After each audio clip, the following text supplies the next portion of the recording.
Alrighty, welcome back everybody.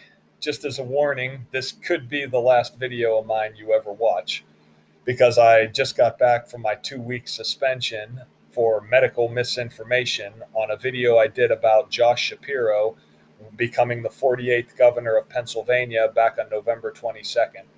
So I appealed it and asked them where the medical misinformation was. They came back in a half an hour and said that they reviewed it and they uphold the decision.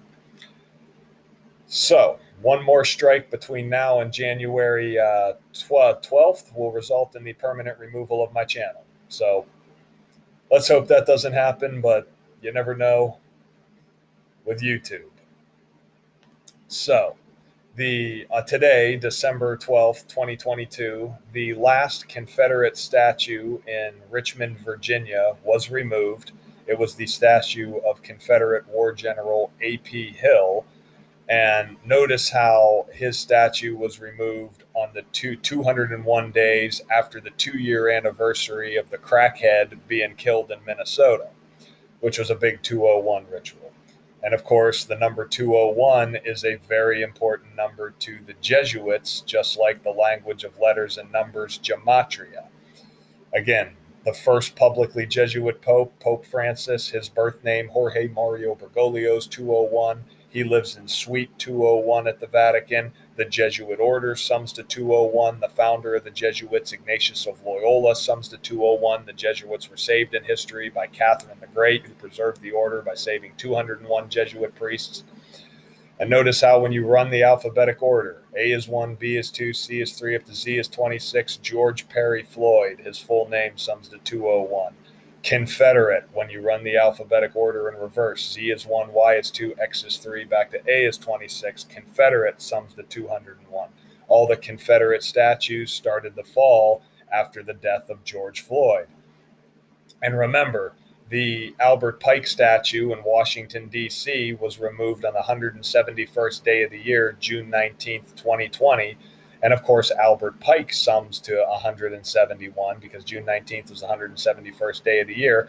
Then 201 days later, you had the Capitol insurrection, which was completely staged. Everybody was brought in on buses and walked into the Capitol building in a single file line. Go look up, for those of you that don't know, go look up the Transition Integrity Project. It was a simulation done at Jesuit Georgetown where Biden would win a close election over Trump, who would refuse to step down, and it would lead to violence and chaos in the streets. So AP, what's interesting too is Albert Pike and AP Hill both died on April 2nd. Now, A.P. Hill's birthday is November 9th, 1835, the date written 11/9, like 119, and George Floyd's 119, so is Civil War. And notice how from A.P. Hill's birthday, November 9th, to the date they're tearing his statue down is exactly 33 days later, synced up with the Albert Pike, which is synced up with the removal of the Albert Pike statue in Washington, D.C., which was the last Confederate statue removed in D.C. And notice words like masonry, secrecy, order, federal sums to 33. 33 days later, they're removing his statue.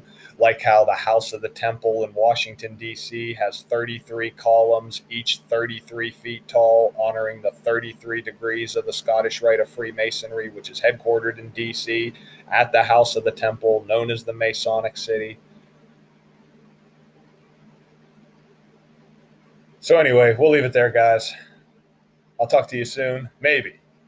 I might talk to you soon. If you don't see me post anymore, you'll know why. Till next time.